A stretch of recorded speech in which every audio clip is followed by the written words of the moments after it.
Hey guys, Ryan here from Rode, and in this video, I'm very excited to be showing you the new Rodecaster Pro firmware version 1.2.0, including an exciting new update to the Rodecaster Pro companion software. Now, version 1.2.0 of the Rodecaster Pro firmware enables multi-track recording to microSD directly onboard the Rodecaster Pro.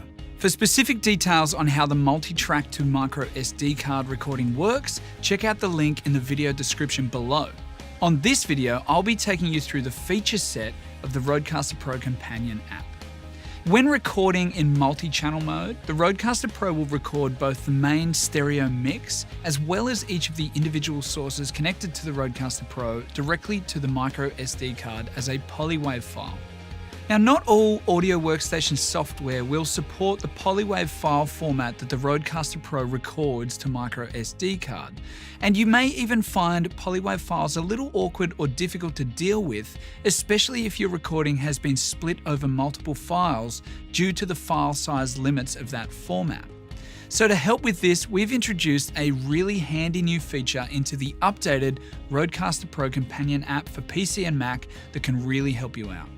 To access this new feature, take the microSD card out of the Rodecaster Pro and plug it into your computer. Then start up the companion app. Once you've got the companion app booted up with your microSD card plugged into your computer, you can then select the podcasts listing on the top menu, and from here you can see all of the individual podcasts recorded onto your microSD card.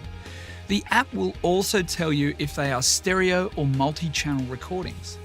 From here, you can also rename your podcasts and give them different color codes to help you identify which podcast is which.